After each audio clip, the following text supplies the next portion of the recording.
Okay, good. Danielle. Jared. Jared.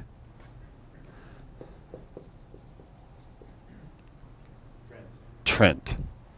Awesome. And Scott in the back, I know. Okay. So I don't know that you care, but taught high school for 5 years. High school teaching doesn't pay, so I left teaching high school. I taught high school down in Utah in Ogden, and my ex-wife is from Boise, and so when I was leaving high school teaching, I said, well, I might as well move to Boise, and now I'm kind of stuck here. So I'm not from here. I have not yet fully adopted Bronco Nation. I'll be honest, I moved up here thinking like, hey, it's Boise State. I'm going to kind of adopt Boise State as like my second favorite team. That hasn't happened. Although it's growing on me because all of my kids just love them. I have a 12-year-old son, and he just loves Boise State. Last year for his birthday, he got a Jay Ajayi jersey. That's what he wanted, and with much reluctance, I bought it for him. But I grew up down in Utah, and always rooted for well, not always. I rooted for the University of Utah, and people always ask, "Oh, did you go there?" And I said, "No, I just grew up in Utah and met so many BYU fans that I had to be a Ute fan." So I think Boise State hates BYU more than they hate Utah. Right. It's hard to hate Utah because every time we play in football, you just stomp us. So it's like, I don't know how you could hate us. We're like just one step up from the Vandals. But anyway, okay, good. Danielle, you're from around. Are you Boise native, born and raised? No. Where are you from originally? Oh, okay. Oh, okay. So this is like, I've been here 8. And you've been here 15. Is there a point at which it's like this is now like home? Yeah. Oh, so if it hasn't happened yet, it may not. Okay. All right. Good. And do you mind like telling me? I don't know anything about like where you work or what you do or. Okay.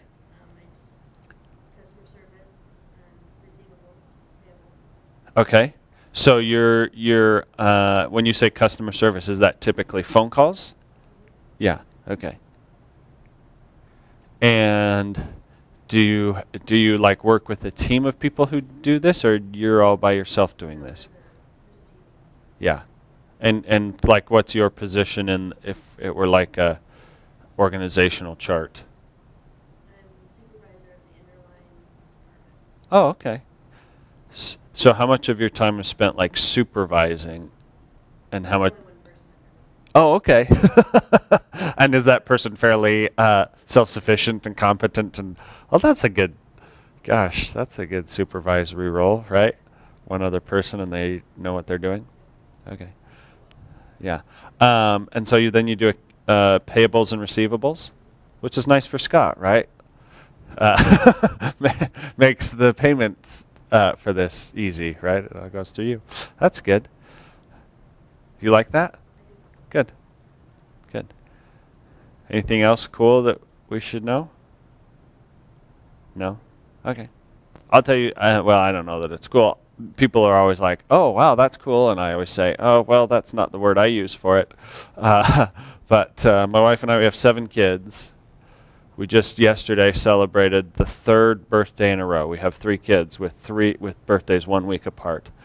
So for 3 weeks in a row. And so yesterday was my youngest daughter's 2nd birthday and the last day of school. And so, yeah, we've had a crazy few weeks. My first son, we let him have a birthday party every other year. And he was supposed to have a birthday party and didn't. So now his birthday party is tomorrow. And we got our schedules mixed up because the other son, it's also his year for birthday party. So it's crazy. Yeah. Okay, Jared. So you work for Diamond Line, yes? Yep. Yes. And what do you do for that job? I'm a freight transfer specialist. Nice. I manage all the line haul aspects of it, getting the freight from point A to point B. Got it. What is it you guys ship? If it's in the truck, it ships. Okay, so you're like a general shipping company. Got it. Okay. And how far? Like all over the states? Yep. Okay. Pacific Northwest, mostly. We have interline carriers we haul with. Oh, okay. So you can connect with that. Okay. Do you ever have to drive? Like, do you ever get in the rig and? Nope. Did you used to? For a very, very short period of time. Okay. All right. Not something you were fond of? No. Okay. And so you kind of supervise the All the terminals. the shift of getting everything into the trucks and out on their way and going where they need to go? Yep. Got it. And how many people does that entail? Out of Boise, there's about 10 and probably 20 more line drivers besides that. Okay. Nice. And then you said you have another job that you do like on the side? A delivery business. Okay. And I've got 2 employees that work for me doing that. Oh my gosh. And what does that deliver? Just like any Auto parts. auto parts. Okay. I was in my car this morning. I have a 93, I think, Toyota Camry that's got 210,000 miles on it. And I've just I don't know, 30,000 or so miles back. I was like, you know what? There's no sense trying to get rid of this thing. I might as well just drive the darn thing till it dies. And my son this morning said, is this thing ever going to break down? I said, I don't know. I was thinking in the back of my mind, you're only 4 years away from driving. You may be driving, but it doesn't need an oil change. But if it does break down, I don't know. I don't know what could possibly go wrong with. I mean, everything could go wrong with it, but something eventually will. What's most likely to go wrong with it? Everything, timing belt. Yeah, probably timing. I just had transmission fluid done and everything like that, so it's probably timing belt. But then you got to think, is it worth it just to fix the timing belt and keep going, or just get a new car? Good. All right. Thanks, Jared. Trent, I knew I'd forget. Also work for Diamond Line Nice. and supervisor out there for one of our accounts. Everything, shipment of liquor every day. Is it Stein distribution? No? No, we ship for Idaho liquor. Oh, okay. So, tight controls on that account. Somewhat. Inventory controls. Okay, so you manage you're an account manager? I guess kind of, sort of. Yeah. You deal directly with the customer. Yes. Yeah, being the state of Idaho is our customer. Oh, okay. We contract with them, so It's a government contract. yeah. Yeah. State contract. Got it. Okay. I deal directly with their supervisors. We try to work together to get everything shipped out. Got it. So the orders come into you. You make sure they get filled. Well, no, that part's handled by them. I just have to Got it. verify the counts are correct. Oh, okay. Good. And so Diamond Line can assume all responsibility for the product. Right. Right. Okay. Good. And is that in kind of connection with what Jared does, or not really? He loads it, I ship it. Got it. Okay. We get it loaded up and then they ship it out. Got it. And you're over a team of people? Just 2 people on a regular basis. Yeah. And any driver who comes out to assist deliveries for the day Got it. will be under my supervision for the time that they're out. It's like off-site. Right. Our terminal. Okay. All right. So you get it all loaded up, make sure it gets where it's going. Yep. Good. Are there perks to that? I mean, is it no kick, no? Oh, darn it. No, the state's pretty controlled about that. They want their tax on it. Yeah, that's true. Yeah. Okay. And Scott, you're kind of actively participating, right? Yeah. Good. And you do everything here, right? Other than some of the operational stuff. My main role right now is I'm the Okay. for LeapFox. Good. I've done different roles, but that's my Yeah. And are you like out making sales calls mostly? phone. We do Yeah. But 95% of our stuff by phone. okay. And that's what you spend. And you guys have a team of people doing that, right? Yeah. Yeah. I have a team of 4. We just hired someone, so it's a team of 4, including myself, so that makes 5. Got it. And how much of your time is like on the phone making calls, and how much of it is like managing the team?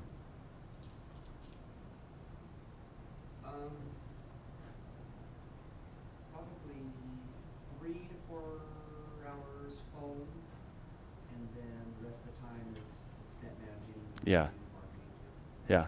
Huh. You like that? Yep. Yeah. I did a phone sales job for a while, and that can start to be a grind. And we have a really good system. Yeah. And we have a good sales manager or good sales trainer who comes in a couple times a week. Oh, that's right. I think. Yeah. So it's actually it's fun. I will tell you, I did sales calls. This was, gosh, I think I was still in college at the time, and so I would do these sales calls, and then they made the mistake of hiring one of my good friends they needed to expand the sales department, so they hired one of my good friends, and he sat right next to me, and suddenly our productivity plummeted. I still feel bad about that, but I don't know. Company survived. Hi. How are you? Good. Tell me your name. What's that? Audrey Ross. Audrey. Are you part of the class, or are you here for fun? I'm here for both. Oh, okay. She was going to go before Oh, and do the review from last week. got it. We'll have her do the last 30 minutes. Oh, okay.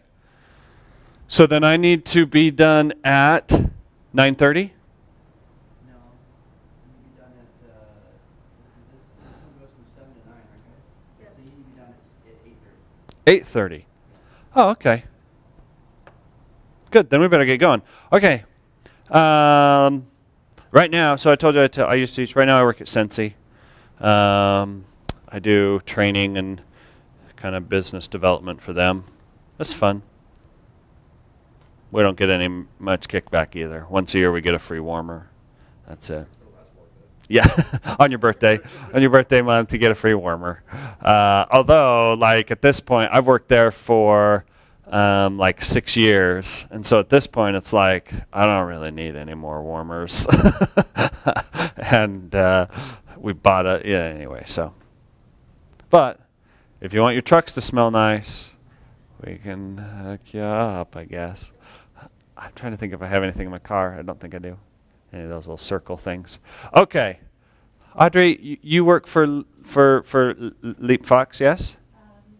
Sort of? For a seed company, Oh. and I do this because I love it. Oh, okay. Is it Syngenta? No, actually, it's a Bayer. Okay. It used to be called Unums. It's Bayer Crop Science now.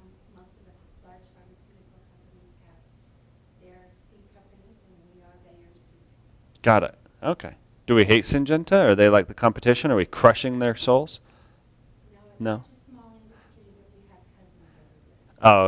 So most of the people that are in Syngenta I have worked with. Okay. Got it. All right. Super. And what do you do there? I do data analytics. I'm Oh, boy. analyst.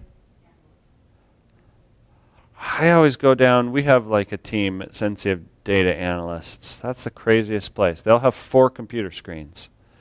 And you go down and they got these spreadsheets. And is that like you? Spreadsheets and SQL servers and query the database and things like that. And After that, so okay. they give me the data and I try to make sense. Got it. Got it. Okay. Interpret it. Got it. Okay. Those people are crazy. And you work with a team there? Got it. Okay. All right. Okay, enough of that. What I'd like you to do, you all have paper and pencil? Yes, that's good, or pen or something? Good. Okay, so here's how I'd like you to start out. On your paper, I'd like you to write like 4 or 5 things, 4 or 5 things that you've always wanted to do and you just haven't done them yet. 4 or 5 things that you'd like to do in your life and you haven't done it yet.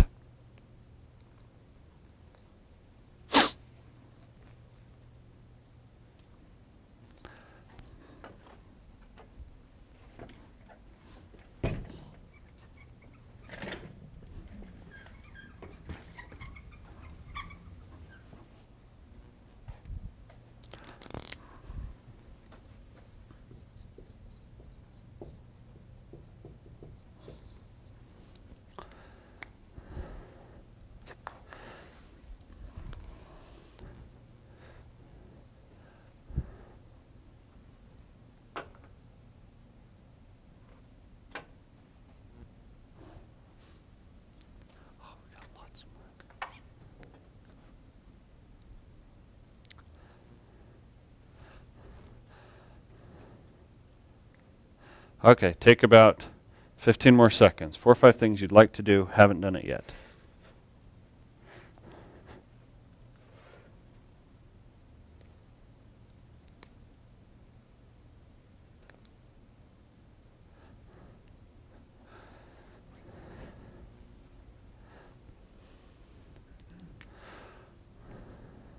Okay, Audrey, we're going to start with you. Give me 1 or 2 that you're willing to share. Things you have wanted to do in your life, haven't done it yet. I would like to start a business. Okay. Oh, that one doesn't work. Maybe that's why they're under there. The orange one, it turns out, is the best. If you want different colors, I can probably find. No, it's fine. I just need one that works really, really well. Okay, any others? No, that's good. That's a good one. Do you have a business in mind? Is there something you want to do? Not really. Not really. I've got several ideas, but not really. All dealing with seeds? No. Okay. All right, Trent, 1 or 2 things you wanted to do, haven't done it yet. Race in Super GT classes. Okay.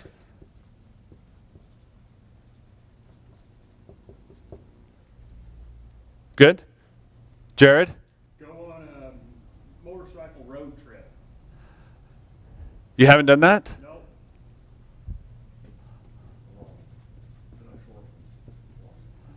Define long for us. Like how far would you like to go? I don't know. Like up to Canada or something like that? Yeah. Yeah. All right. Good. Do you have a motorcycle? Oh, okay. Oh yeah. I had that same conversation the other day. There was a motorcycle for sale on the side of the road, and I've never really wanted a motorcycle. I don't know why I even said it, but I said, "Honey, can I buy that motorcycle?" She said, "No, I need a bed." I was like, "No." I said, "Well, then go buy a bed." For heaven's sakes. Okay, Danielle. Go to a NASCAR race. Oh, really? There's one in Vegas, right? I think that's our closest one. And I've heard it's amazing. I've talked with people who have been, they say it's the most incredible thing. I think your closest one is Vegas. Yeah. And you're into racing? You're into car racing and things? Are you like a Meridian Speedway junkie? No. Okay. Have you been there? I've been there a few times. They do a thing night of something or other where like they blow cars up and they do all these weird crazy, like they did a reverse race. That was crazy. Everyone in reverse. That was, yeah. And then they did one where this truck was throwing watermelons out it and the other cars had to like knock it off the road. It was pretty intense. Yeah. Asphalt's for getting that dirt race. All right. Scott, something you've wanted to do and haven't. I want to build an indoor water park. Oh, that would be cool.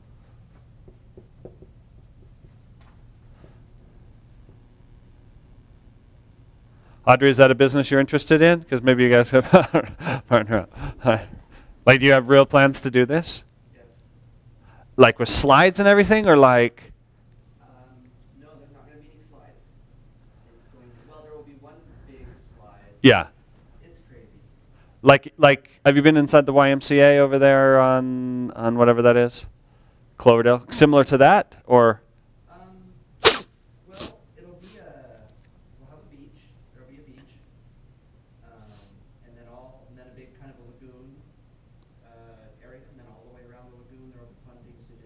Yeah. And but there won't be any slides because my thing is Roaring Springs. You sit on the slide. They say put your legs together. Yeah. Put your arms like this. Lean back. Don't touch the sides.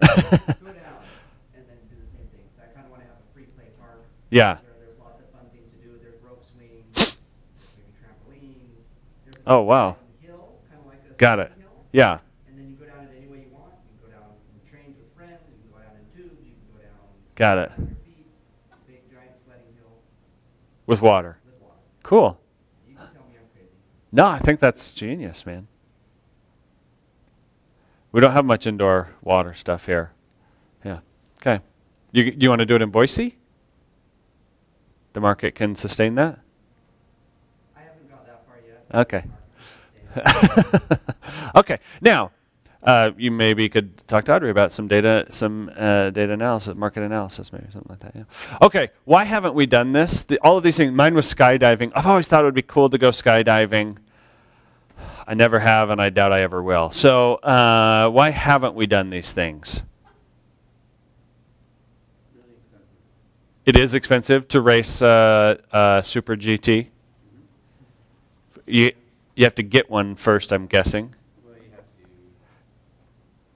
to have sponsors, and you have to have, because it takes millions of dollars. Okay.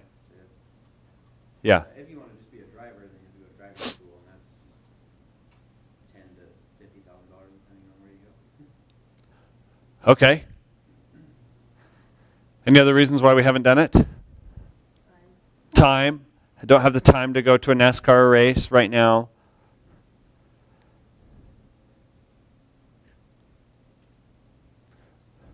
Trent, Jared, why haven't we gone on the motorcycle trip? No motorcycle, although you could rent them, I think, can't you? You can rent. I would rent one. I would want to buy one. Oh, okay. Good. It's from kids. Audrey, why haven't you started a business? Time. Okay. I think these can all be wrapped down into two questions. When we talk about doing things and accomplishing things, there's two questions that most people ask, and I think it kind of is wrapped up in what you guys have said. First question is, can I do it? And second question that's asked is, will it be worth it?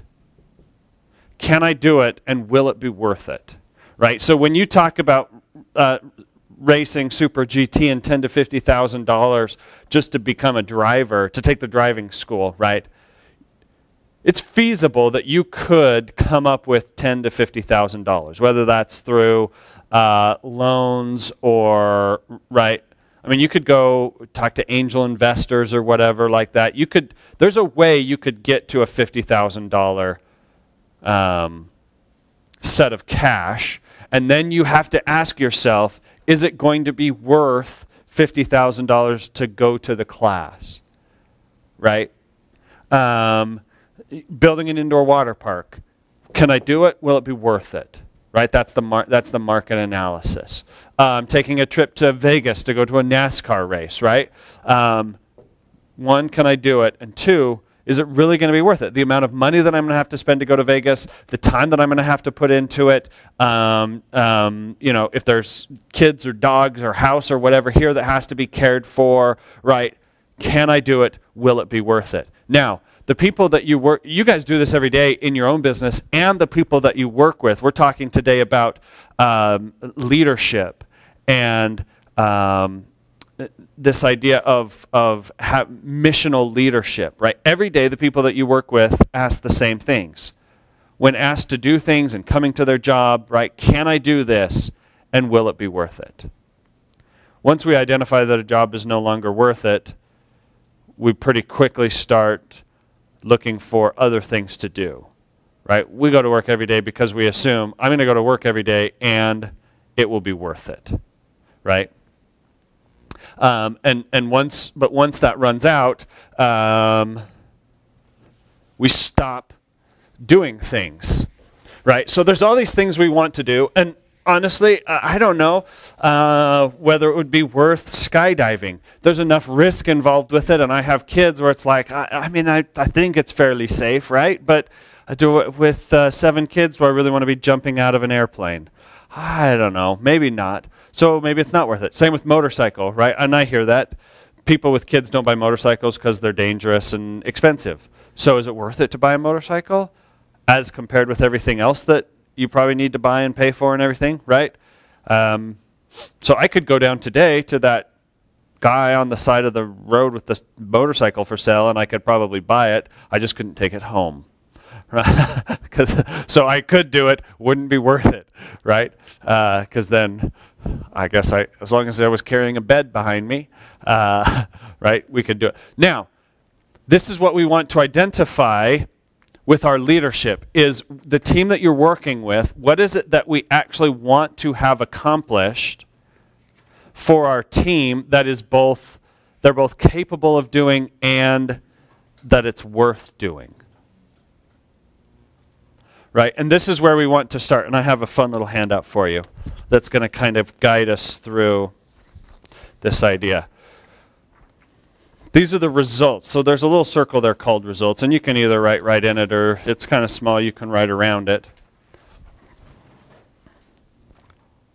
There you go. And so what we're looking for, right, are results. What are the results? Did I get one for you, Scott? Oh, okay.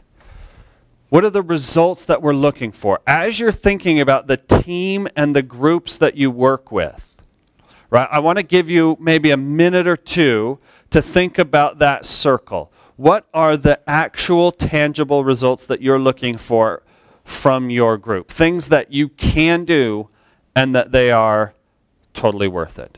So I'm going to give you a minute or two. Think about your group.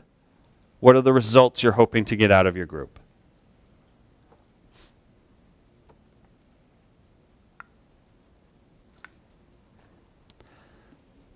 Trent, can we start with you? Do you mind sharing with us for your group? What do you have down as the results?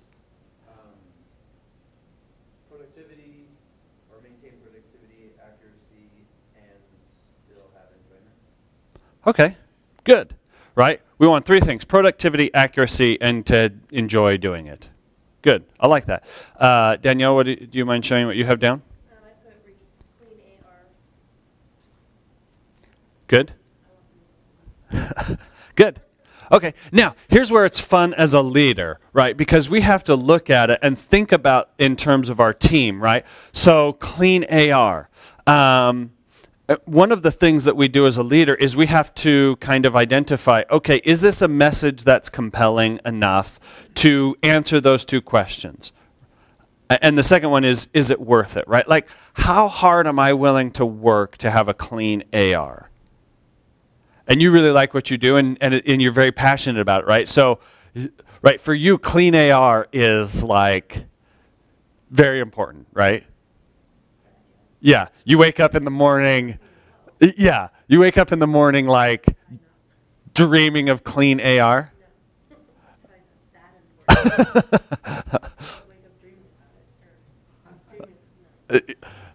But you come to work very passionate about it, right? Yeah, good. Right, and this is what's interesting, right? If you said clean AR to me, I'd be like, I don't know about clean AR. Right, Jared, how interested would you be in clean AR? Not, right? Right. Not as enthusiastic about it as Danielle, right? Which is somewhat interesting when we're building our teams, is you have to find and build people for whom the vision matches. Right? If you have people on your team who are less interested in efficiency, productivity, and fun, and maybe they're only interested in 2 of the 3, right? Like, how important is it to have fun? If you've got someone who's incredibly efficient, incredibly productive, but everybody hates and is just a total downer, right? Now I have to look at my results and go, is that really the result I want? Now, the fun thing about being a leader is the kind of results and atmosphere and what drives your organization will be established kind of regardless of how intentional you are about it. But when we want to become much more effective in what we're doing, we have to become much more intentional in the desired results that we want. Right? So for your team, for example, you may in the back of your mind be thinking, gosh, we need to be having more fun. Right? We're maybe productive when we're efficient, but I want us to have fun doing it, and we're not. Well, the only person who's going to identify that and drive a change will be you as the leader of that group, right? So you can sit around, or clean AR, we can sit around all the time thinking in the back of our heads, man, I'd love to have a clean AR, man, that's important, man, that's important.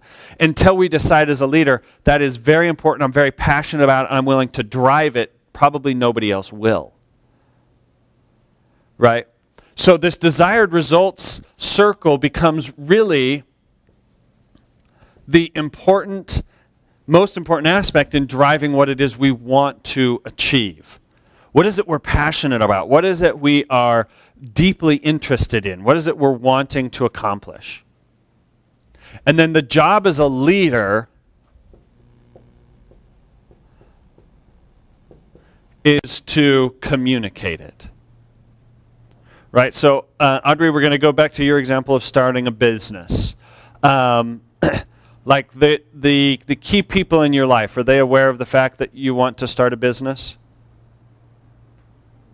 Yeah, and they're on board and helpful? Yes, good. And do you talk about it frequently? You kind of brainstorming ideas of businesses you could start and things?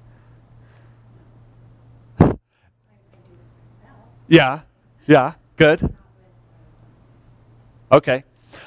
Right. And not to pick on you, because I would like to start a business too at some point. Right. Like, I think like Scott and Cody, like that's the life we all want, right? Like running our own little fun training business. Don't we all want to just run our own training business? Maybe you could franchise LeapFox.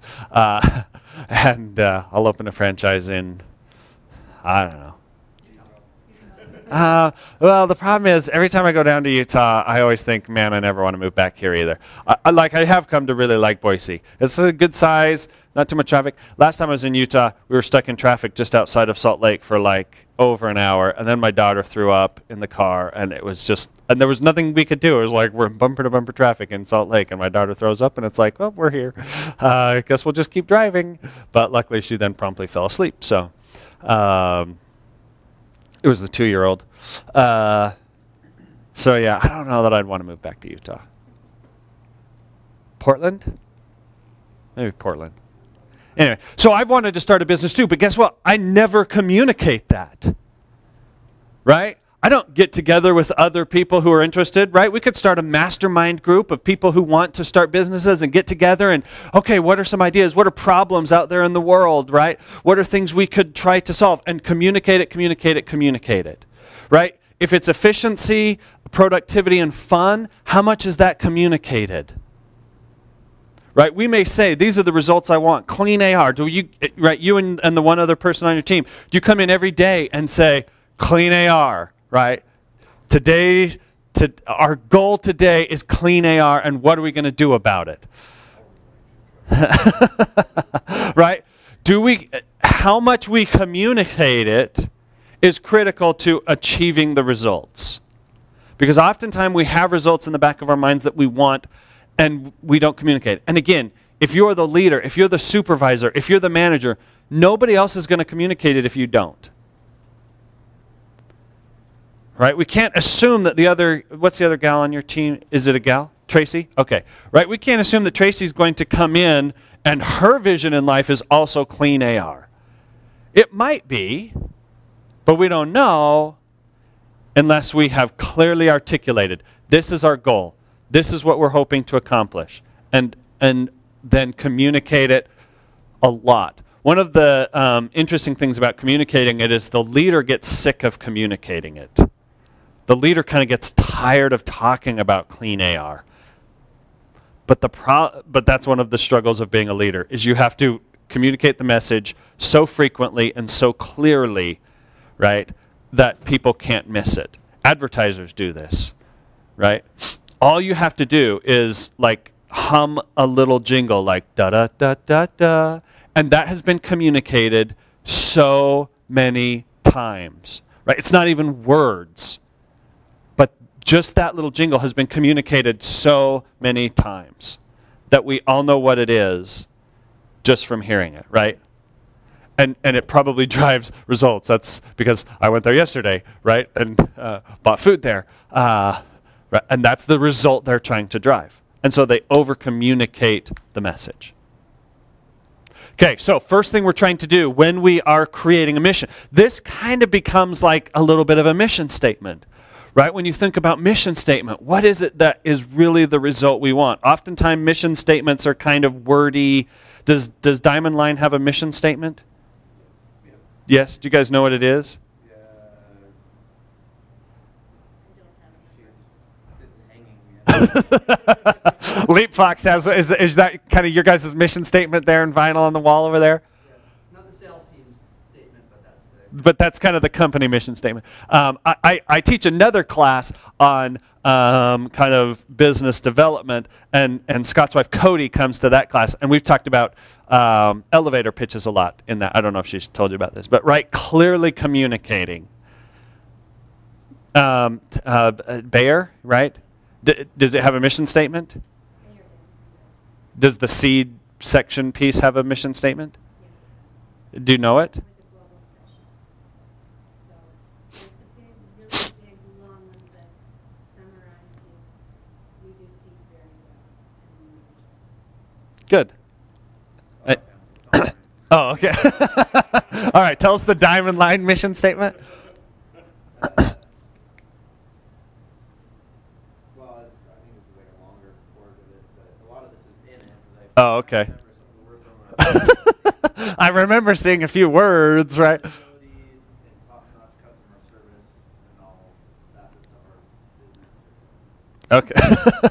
Okay. Right. Okay. So, I mean, the company I work for, it's the same thing. It's like something about family friendly, industry leading, I don't know, products that do, right? The question we have to ask as a leader is, can I do it? Will it be worth it? The people on your team, can they come in every single day? Can I do clean AR? And will it be worth it? Can I do fun, productive efficiency? And will it be worth it? Right? Do you have a mission statement for the sales team? A separate one? No. But kind of what you wrote down as the desired results could maybe be the beginning. Yeah. I haven't shared it with the team. Okay. Yeah. But that could be the beginning of what a mission statement could be, right? And it doesn't have to be long, right? I don't know, clean AR. Maybe that's all it is. For a while, an organization that I worked with that was somewhat similar to yours, our mission statement was make it fun, make it matter. Because we wanted to have fun, but we wanted it to be something that made a difference. Right? And so that was, I mean, it was very simple. It was easy to understand, and it drove the next thing, which you have on your paper, which are the vital behaviors. If you kind of get into this and you kind of like it, there's a whole book written on this. It's called Influencer. It's a good book. It's kind of business development, personal development stuff. Influencer, it's called. It's good. Vital behaviors. So what we're looking for are the actual behaviors. What is it that I have to do on a daily basis to have a clean AR? Right? The results I'm looking for is clean AR. Now, what is it I have to do? Now, oftentimes, we get outcomes and behaviors kind of, those kind of jumble, right? And so you want to think about actual behaviors. So I'm going to give you a couple of minutes. Look at your results and think about, if that was going to be accomplished, what are things I would have to, me or people on my team would actually have to do today or in the next couple of days? Actual behaviors. We haven't picked on you much. Tell us quickly what the results are you're looking for. Double sales. Double sales, okay. What are some of the behaviors that people would have to do that? One of the behaviors is to add new names into our database daily. Okay, good. A certain number, like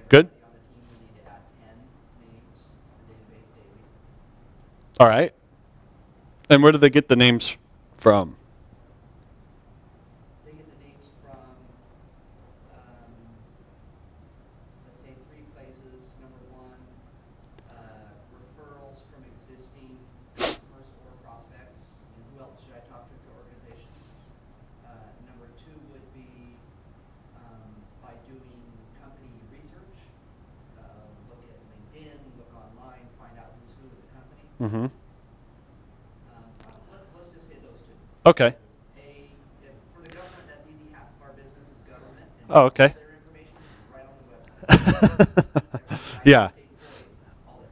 So you're mostly, when you say names, it's actual names of people in a kind of decision-making position. Decision-making, they can be end users, because each end user, pretty much every end user at every company has a training budget, whether they know it or not. Yeah. The decision makers are often key, but even the decision makers, a lot of times, they don't know what kind of training people want and what they need the people want. So Yeah. we would add the individuals Got it. within the companies. Okay. Yeah, so 10 names, and they could be of any company. They could all be from the same company. Okay, so we're going to go with that one. 10 names. Add 10 names. Okay. Anybody kind of have a hard time coming up with some behaviors? Everybody have a couple written down things that would have to happen to be productive, efficient, and fun? We got it? Yes? Jared, what was your results? I don't think we ever heard. Mine is to load the freight in the right trailer. Good. All right. Excellent. That's results. And okay. So we have 10 names right now. As a leader, right? Whatever it is your results are, and whatever the behaviors are, effectiveness as a leader is simply how effectively can I get the people to engage in the behaviors, right? That's all leadership is. Leadership is simply getting people to do the behaviors. Great leaders get us to behave in certain ways or get us to behave differently, right? Think of, great leaders throughout history. They're always communicating a result or a message, and it gets people to behave differently. One great example, right, from not too distant past in the United States is Martin Luther King Jr., right? Had a very clear result he was looking for. Communicated it very, very loudly. There wasn't ambiguity or misunderstanding about what his message was, right? He had a very clear message, and he communicated it very loudly. And what he was really trying to drive was a change in behavior. Right? There were very specific behaviors that they wanted to have happen, and that's what he was trying to do as a leader, was change behavior. Has anybody worked for a leader that was good? One that you, like a boss or supervisor or leader that you kind of enjoyed interacting with? Audrey, you do? Tell us about this person. So, it's not my current one, although I enjoy him as well. I think his strong suit was he tried to find the best team that he could.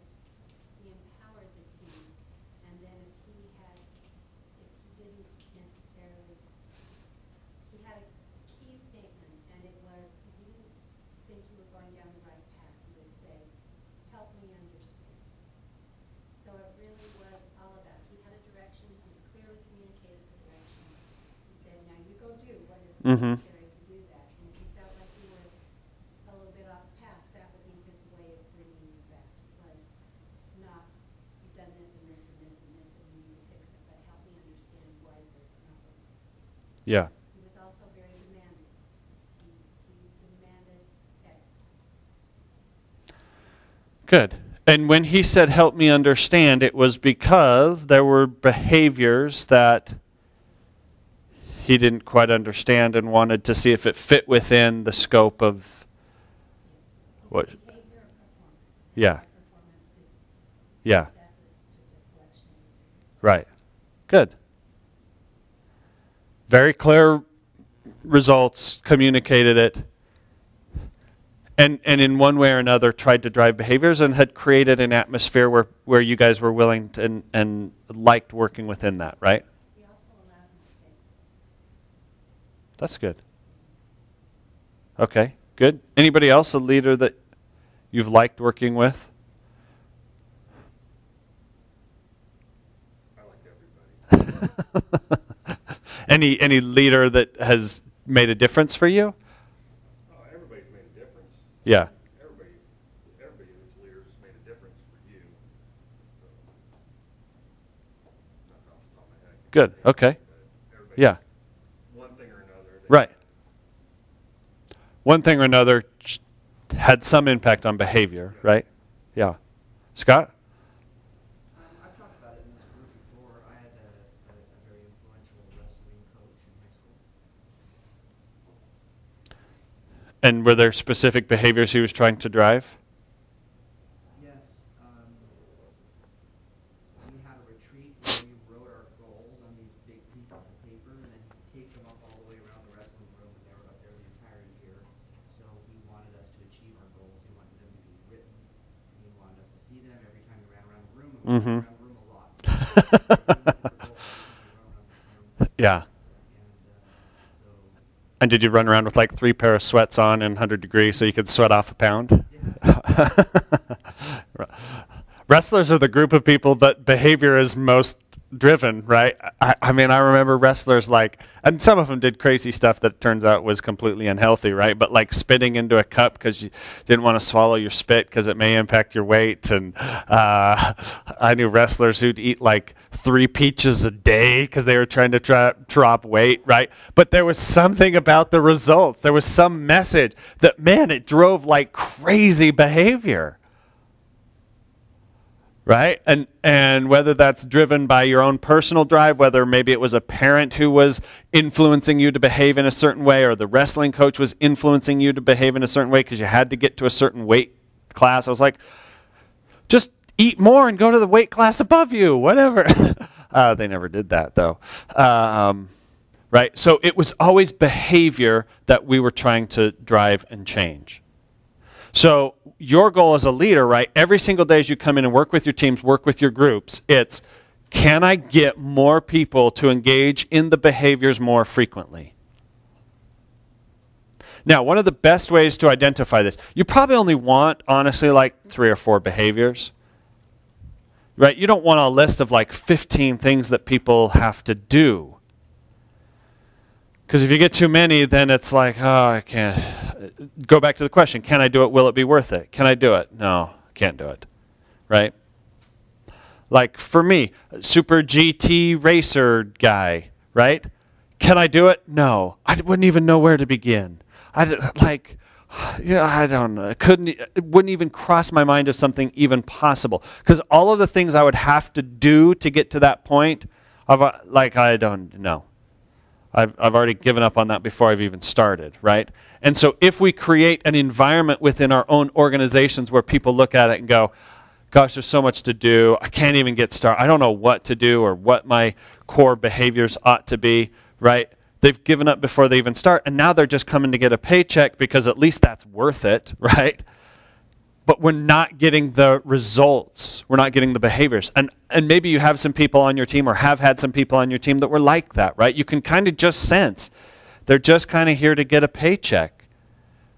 It doesn't seem as though they're engaging in the behaviors we want, and it doesn't seem as though they're committed to the outcomes that we need, right? So for clean AR, right? There's probably only 2 or 3 things we'd have to do on a daily basis. But can I get people who I can inspire to do those things and do them better? Right? Adding 10 names. Even adding 10 names, right? That's kind of in that gray area between behavior and result. Right? We may say, is adding 10 names a result? In order to add 10 names, what would I have to do, right? So we can maybe even break it down a little bit from there, but we're going to go with that. Now, that's what the rest of your paper outlines, is we're all influenced in certain ways to in our behaviors.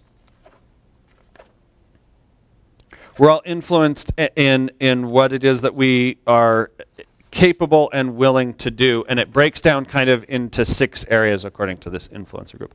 And I don't know. Do we take a break? We usually have a break, but it's kind of up to you. Do we need a break? People need to. 5 minutes left, so We're okay? Nobody needs to go to the bathroom or get a drink or anything? Okay. I should have asked that before. Okay, so it's kind of broken down in 6 areas. This is what influences people. So how do I get people to do those behaviors? What would Scott have to do to get his sales force to enter 10 names a day? How can I get them to do that? We all behave in certain ways, right? It's interesting as we look at this because we can identify the drivers within our own life as we look at our own behaviors, right? Like what behavior kind of got you up in here today? What behavior, drives the things that you do in your free time, right? And so it's broken down into these 6 areas.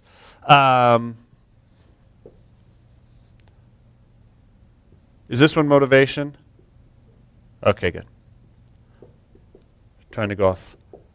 Ability.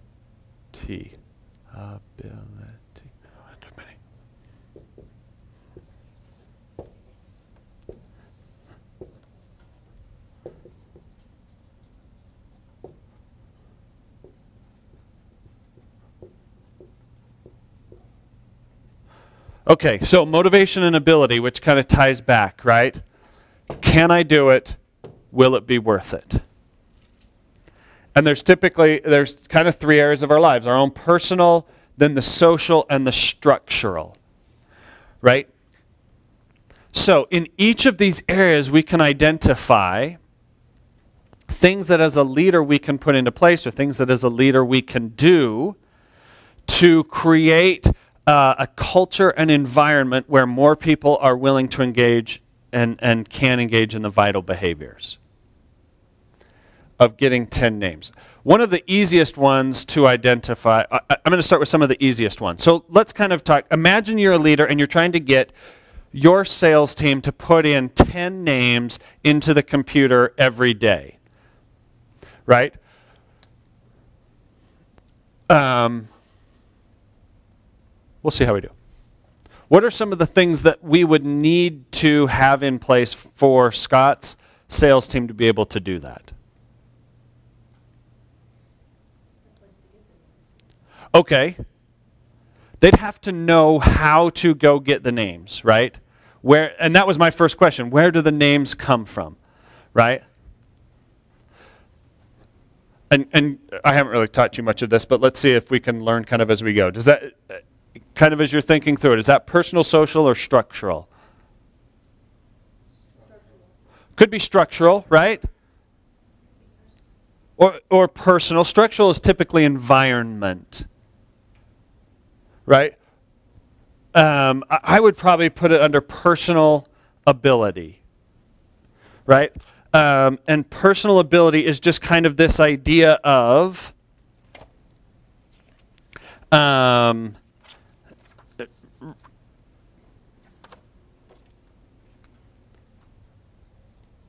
can I do it? So the first thing we would have to teach people, right, is where to go to find these names. Good. What are other things that we would need to have in place if we wanted people to put in 10 names a day?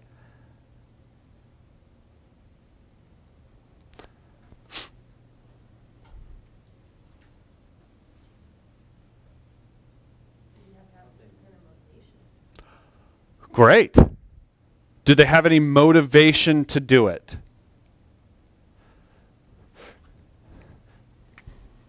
And this is difficult, but this is what falls under structural motivation, right? And because when you talk about motivation, tell me what you were thinking about. Well, what happens if they don't? Why would they want to strive that hard? I wouldn't want to try that to find people. Yeah. You'd rather work on clean AR, right? Right. Good. You have to give me some good motivation to want to do that. Scott, why would the salespeople be motivated to put in 10 names a day? They'll make a lot more money. Okay, good. Structural motivation, right? Economy. What am I going to get out of doing this? Typically in a job, that's your paycheck, right? Are there other kind of ways that they could be motivated? Are you motivated to do things other than financially? Scott, are there things you do and you get no monetary kickback from it? Yeah, recognition. Sometimes we get things to be recognized or to be like do our part on the team. Okay, good. It's interesting because as we become adults, that kind of lessens, right? Like, when's the last time you got like a certificate for having accomplished something? Will they get one here for having accomplished the course? Yeah, okay, so you get one here. But other than that, right, think back. I'm trying to think, when's the last time you got like a certificate or some kind of recognition? Does Diamond Line do much with like Employee of the Month or no? I don't know. My company doesn't either. I'm trying to think like the last time I was kind of recognized for having accomplished something. Oh, that's true. Yeah, well, got that going for me. On my birthday. Anybody been recognized for anything recently?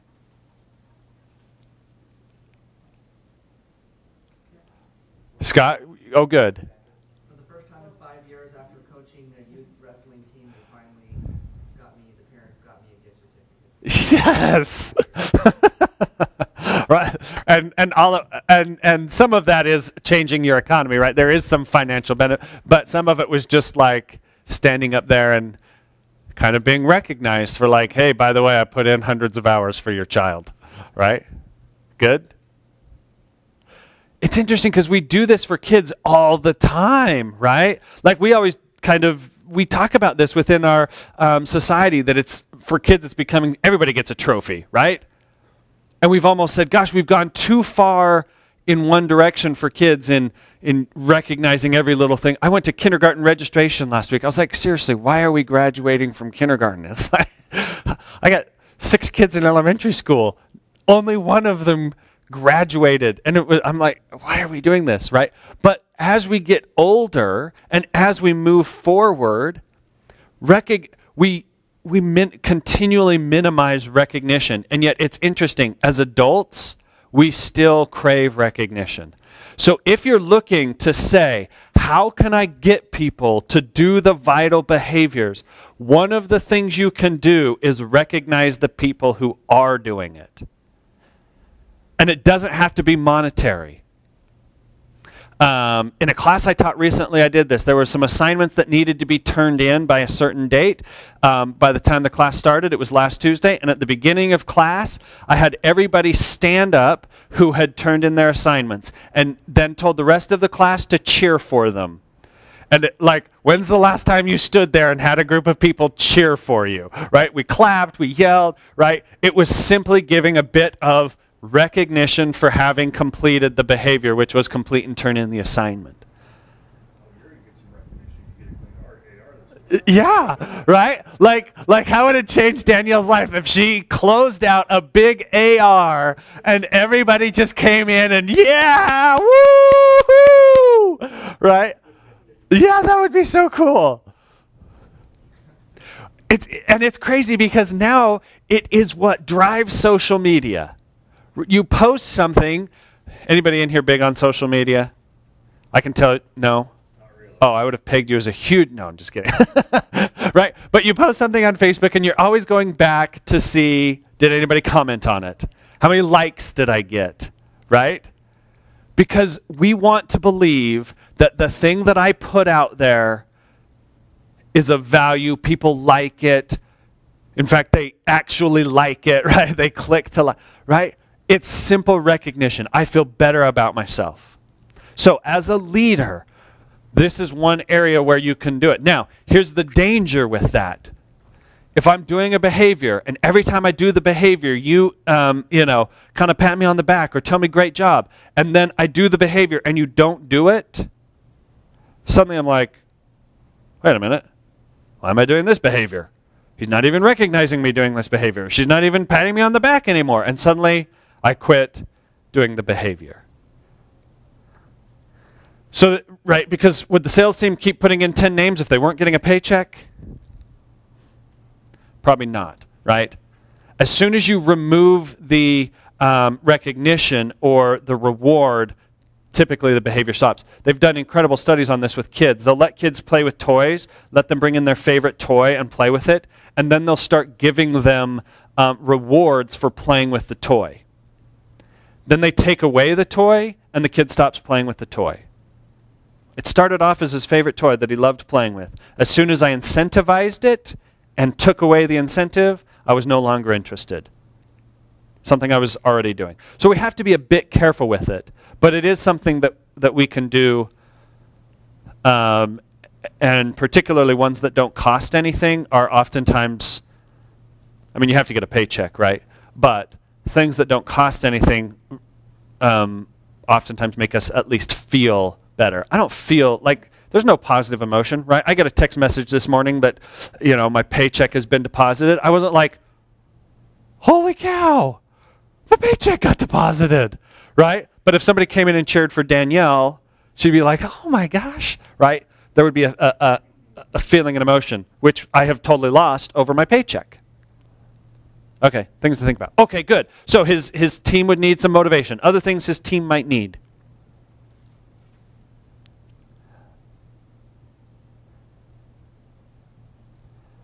Structural ability might be the computer system.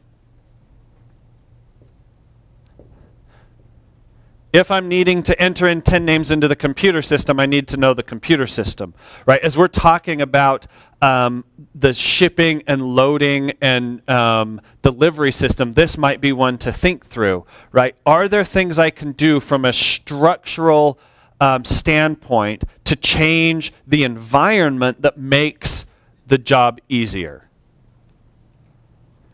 And I couldn't even begin to think through your guys' structural setup, right? But this is environment. Can I change the, so that shouldn't say computer system, that's just it should say environment. Can I change the environment? Can I make the computer system easier to use? Can I put hand trucks closer or forklifts or, right? Is there something I can do to change the environment? If I'm hoping to have all deliveries on time, are there things that I can do to change the environment? Might be the route that I go on, right? Can I look at the route? Is there a way to maximize the route that I'm taking to get my deliveries there? Right? With Clean AR, environment might be a board that has all of the accounts receivable listed on it. And when I finish one, I go erase it. So in my environment, similar to the goals on the wall in the wrestling room, I have right in front of me all of the AR, and I know how close I am to Clean AR. Okay. Then personal motivation is, how can we help them kind of, I call it love it. How can we get them to just totally love it? Right? To just be really deeply, passionately interested in efficiency and productivity. To actually enjoy doing AR. Now, you may look at it and say, gosh, it's hard to find people like that, or my people aren't like that. Well, can we do things there to help them like it more, or you may have people in a position who aren't best suited for that position. You talked about with the boss that you really liked. I noticed the first thing that Audrey said was that built a great team of people. And honestly, as leaders, that's one of the things we have to look at. Do I have people in here who have the potential to be passionate about this? No offense, Danielle, but you may not be the perfect fit for Scott's sales team, right? You're a much better fit for Scott's accounts receivables, right? So you have to understand, but there are things we can do here, right? And some of it's just like getting people to try it. It's almost the old Life commercials. If we can get them to try it, they'll probably like it. If I know that there's a behavior that if you do this, right, Scott, we'll use 10 names. Scott says, I get 10 names in every day, I'm going to make a whole lot more money. If I can just get people to try it for a month, 10 names a day for a month, and see the impact, right? Maybe it's that you're trying to get them to, give me one of your behaviors.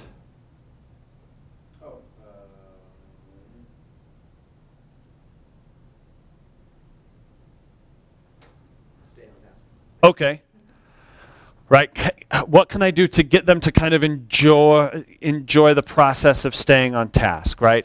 And maybe it's just, can I get them to do it for a certain amount of time and realize, oh my gosh, when we stayed on task, we got it done, it was more fun, it was more efficient, it was more productive. And I might challenge you to kind of define out, right, when we say stay on task, kind of what those behaviors are. You might think through. One of the best ways to identify the behaviors is look at your people who do it great. Who's my salesman who's totally killing it, getting the results I want. What is that person doing? You know, the person on my team that is the best at being proficient and efficient. What is he or she doing? That can help me identify the behaviors I'm looking for. How does that guy stay on task so much? Why does that guy stay on task and these three guys over here are goofing off? Right? What is it about this person that makes them different? Okay, so get them to try it. If you can't get people to try it, telling stories is another good way to kind of inspire people to engage in a behavior.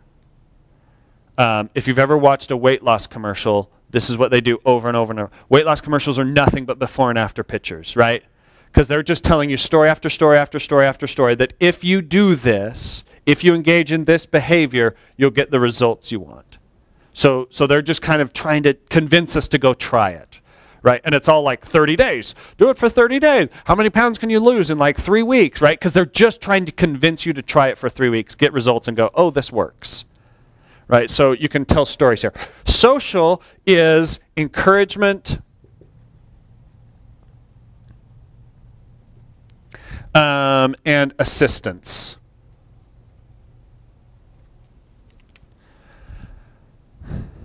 Right, so one of the most socially driven things that happened to me, I was actually a salesperson. And in the back room of the company where I worked, they daily printed out a spreadsheet. And on that spreadsheet was every salesperson listed with the amount of sales up to that point in the month. And it was just, and you could go find yourself every single day, how much you had sold and where you ranked. And there was a huge amount of social encouragement there, right? Because you did not want to be on the bottom of that list, right? So sometimes it's as simple as having a board in the sales office over here, and once you get your 10 names written in, you get to move your name over to the 10 name side of the board. And every single day I want to push my name over there, right? For delivery, it might be, if the result, again, I don't know exactly the results you're driving for, but if the results are, 100% or 90% on-time delivery, right? There could be some kind of social engagement around that. And when we think social, we often think social media. This is what social media actually does drive, is us interacting with each other. It's really just interacting and creating kind of peer encouragement and assistance. But there is a social aspect to almost every single thing we do. right? Like the clothes I wear, it's all driven by social. And somewhat social drives the market, right? I can only buy certain things at the store, although there's hundreds of different stores. But I go to a store and buy certain types of clothes because I think for my age and lifestyle, these are about roughly the clothes I'm supposed to wear. Right? I didn't come in my shorts and flip-flops because it's like, if I'm teaching a class, I probably at least ought to put on my nicer pants, right? And a decent shirt, right? That's all driven by social encouragement. So behavior is heavily influenced by social encouragement and assistance. Assistance is the other one, right? If someone simply can't do it, social assistance can come in to give them encouragement, to give them the help they need in order to be able to accomplish it. Can I do it? Will it be worth it? On can I do it, right? Over here on ability, some of it is simply training, teaching someone how to do it. Some of it is just the social assistance of somebody else helping you to accomplish your task. And maybe that's what they need, is somebody to help them with it. So it's a bit of homework for you. But what I'm hoping is that as we've talked through it, it has kind of keyed within your mind a few thoughts and ideas. But I hope you will take this tool and use it as a bit of homework to really define down what are the results I'm looking for. What are the like 3 or 4 specific behaviors that a person, me or someone else, would have to engage in to get those results. And then what you're trying to do is find somewhere between, I don't know, 3 and 6 of these things, right? Maybe I set up a program where they just try to do it. This is get them to try it or tell stories. Can I just get them to try it? Can I do it? Maybe there's some training involved. Maybe there's some kind of guidance that they need in order to do this. Can I give them some kind of social peer encouragement or assistance in order to do it? Can I change their economy? This doesn't have to be money. It can be money, but it doesn't have to be. And do I need to change the environment? Right? Are we always breaking bottles of whiskey because when we go over the bump, it jostles, right? Can I change the bump? I mean, I don't know. Right? But could I possibly change the environment to make it easier for them? And so this sheet can kind of guide you. Again, if you're like kind of interested in this, I would encourage you to go read the book. But and this is at the heart of leadership. This is what leaders do. Leaders engage in these things to drive behaviors towards the results that we want. And it all starts with understanding this. Once you understand this, it creates great clarity for these other things. If I'm kind of muddy and confused here, it lessens my clarity. Okay. I probably talked too much. Any questions?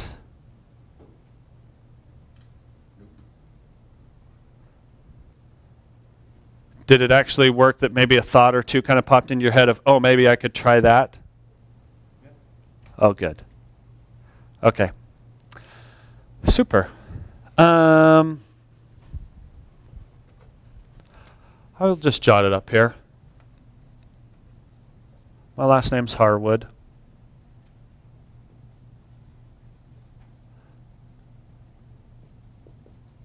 And that's a number 34. You can email me if you're like, hey, I was kind of thinking about this structural economy thing. I'd be like, holy cow, you actually thought about it? But if you ever, if you want to reach out and say, hey, can I talk to you more about that? Can I ask you another question? Feel free to shoot me an email. jasonharwood34@gmail.com. Or you can probably contact Scott and Cody. They have my contact information. So awesome. And Audrey is doing follow-up from